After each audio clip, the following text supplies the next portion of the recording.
Yeah, you already know it's your boy Nas God. Hip hop is real, and we are here with one of the guys who's been really torturing a lot of people lately, man. 2020, you could say, has been his year, the year of the quarantine battles. The no exactly. crowd. It's kind of like gave a lot of life to kind of what you do, man. Shout outs to EK, Emerson Kennedy is here with us, man. How you feeling? I'm good, man. I'm nervous. I'm a nervous ball of wreck. About 2 or 3 days ago, it finally clicked. You know, you got to get in tune with all these battles. You know it's coming, but it's a difference of getting actually in tune with it. And it clicked the day before I came out here, and it's like, it's time to go now. You know, it's time to go now. It's to the point where it's like, there's worry, there's excitement, there's happiness, there's fear, but when it clicks, it's just like, it's time to do work. You know, and I'm here to do a job, and I don't feel like losing, man. I don't want to lose tomorrow. The reason I made that intro is, I wanted to ask you, how does it feel, being in the tournament, but knowing what you've already accomplished so far this year, man, and really like kind of owning that no crowd atmosphere, and now people are seeing you in a different light? It's strange. I'm not a rookie. I've been battling for quite a while, and I've been really particular about the battles I choose, so a lot of people can look at it as Smack wasn't calling me, I did get offers in the time, but I wasn't dedicated to battle rap at the time. And now, to be fully immersed in the battle culture, it's tough. It's tough. A lot of respect goes out to the established battlers that have been doing this year after year, because obviously it's rewarding, and all the compliments you get from people and the acknowledgement, but obviously that comes with pressure as well, and me as a man who I try to be mature about dealing with my emotions. I try to acknowledge the pressure. I try to get rid of it, then recalibrate to do work. You know what I mean? So I'm appreciative of all the fans I get, new fans, new supporters, all the constructive criticism I get, some of the destructive criticism too. But obviously 2020 has kind of put more of a microscope on my career as a battler. So it's been good and bad, but I'll take all of it I can get. You know what I mean? I just gotta remain grateful for it, because I am. What about this small room, man, that you've been enjoying, where it's like limited crowd or almost virtually no crowd, that you feel has added to the advantage of your style and what you bring? Yeah, I don't want to pigeonhole myself as just a writer. I've seen other battle rappers that have kind of claimed that, and then their career has kind of ran to a dead end, because sometimes as battle rap fans, we kind of don't get excited about those guys performing. We want to make sure that they're good performers too. But I do acknowledge that I'm a great writer in battle rap, and I think that's what's been highlighted in all these quarantine battles is my pen, so I always knew that was there. It's always about performance and delivery for me. That's where I get better. The pen's always going to be there, but I think because of the crowd factor being gone this year, it's been focusing on how I write, and I'm confident in how I write. I'm a great writer, and so I think that's bringing the attention to me, Now, going into this tournament, your last matchup was Glueazy, and some could say he kind of had one of the weaker performances of that whole weekend, and you had probably one of the easier battles of the weekend.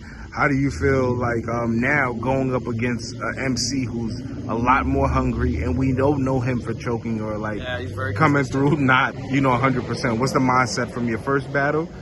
And how easy it was, I guess, to some people, and maybe I don't know if it was easy to you, but then going into this next battle where the next competitor is really going to bring it 100%. Yeah. Glue is, I'm a big fan of Glue, but I can tell his mind wasn't set on the tournament, so I thought I performed well in the first round, but a lot of that could be highlighted by how much Glue wasn't into it, you know what I mean? So now's the time to prove it, to myself, and the fans want to see it too, whether I'm that head and shoulders above the competition. When you get me a guy like Holmzie, who's a dog, it's gonna be ugly tomorrow. You know what I mean? It's like I would love it if it was a 30. I would love it if it's a 2-1. I'll take it any way I get. But it's gonna be bloodshed tomorrow. It won't be as easy as the Glue battle, because Holmzie is a professional. He's very dangerous. He looks very dangerous in this tournament with the stakes. He looks like he's acknowledged what's at stake here, and he's meeting the expectations. So someone like Holmzie, the thing is like when you meet someone, a dog or someone that you think is going to be a threat in the competition, it's like, why not get it over with fast? You know what I mean? Like,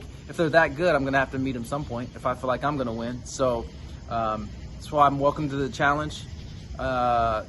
It's definitely the same mentality as I have for Glue, though, which is like I got to prepare in a way that the only person that could beat me tomorrow is the best Holmzie we've seen, and I've tried to prepare that way.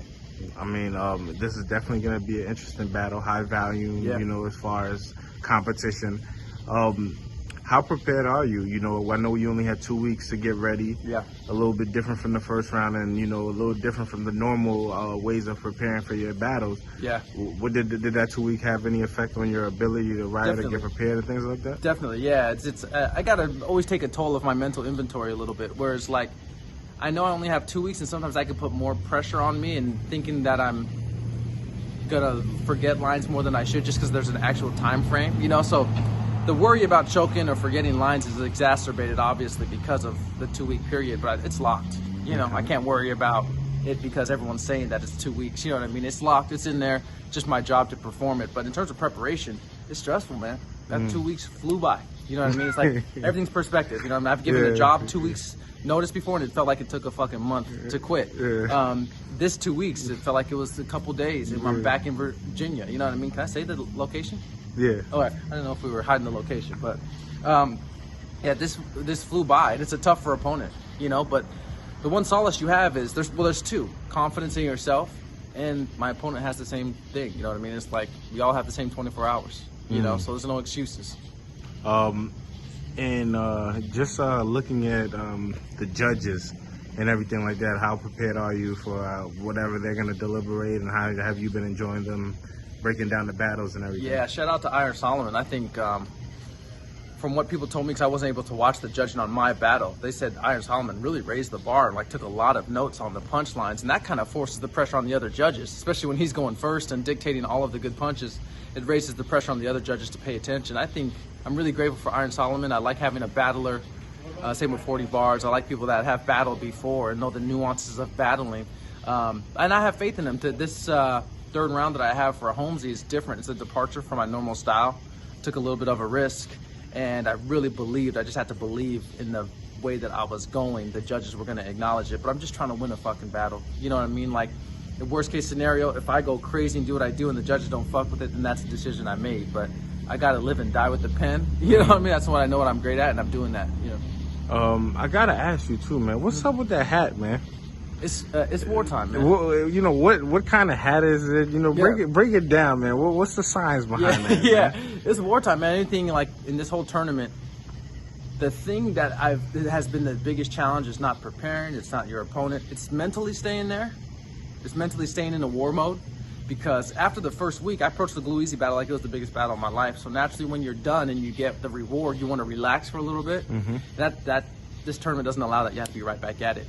So anything, whether it's movies, music you listen to, podcasts, whatever you're wearing, I'm trying to stay in war mode all the fucking time. It's a headdress from medieval times that people wore under a helmet in case they got a spear in their head. You know what I mean? It's just a reminder. The original bulletproof vest. Exactly. Exactly. It's just a reminder to stay in that mode. It's, you know, it comes off gimmicky or whatever, and I understand that, but like, it's just my own reminder that if I put that out there to the people, I have to be responsible for staying in war mode this whole time. You know, it's why I'm listening to weird ass podcasts about combat and competitive, you know, and watching tournament movies like Warrior and shit. You know what I mean? It's just like trying to stay in that realm, because you know, most of these battle rappers, you know, you've interviewed a lot of them, are like happy-go-lucky dudes. You know, there's a lot of street niggas, but even the street niggas are happy-go-lucky dudes. It's like their normal personality. And in order for being war mode all the time, it's mentally taxing. Facts. You know, but that's what this calls for. So, you know, it's a little gimmicky. I know it looks crazy, but we got to stay in war mode, man. It's just a reminder that we're at battle at all times. And any words to, you know, to Holmzie the God, as far as, you know, y'all about to go to war. Yeah. Somebody's going to win, somebody's going to lose. But any words to your competitor and your opponent to let him know, you know, what he's about to experience tomorrow? There's respect. There's respect there for Holmzie. I think I leveled up in my performance. I think he leveled up quite a bit. And it's only right, guys like us who are not actually considered top-tier vets or rookies, we're kind of in that medium place, that guys like us lock, you know. So I think it's right. I think we're kind of at the same level of our careers and the same level of hungriness. I know we're in tune mentally and do affirmations, and just talking to him after his first win, it's bigger than battle rap, you know what I mean? It's like we have lives at home, but we have to get in tune, and I know it's deeper than that in preparing for this. So there's respect there, and the main thing I've been telling myself is that I just can't look into the eyes of the people that I've loved, that are supporting me through this, and tell them I lost. No, they'll know because they're watching. But as a man, that like even thinking about that kind of crushes me a little bit. So I just hope we're gonna find out. I don't hope we're gonna find out who's willing to go further to not experience that. You know? Last words. What's your predictions, man? I have to get 2 rounds, no matter what.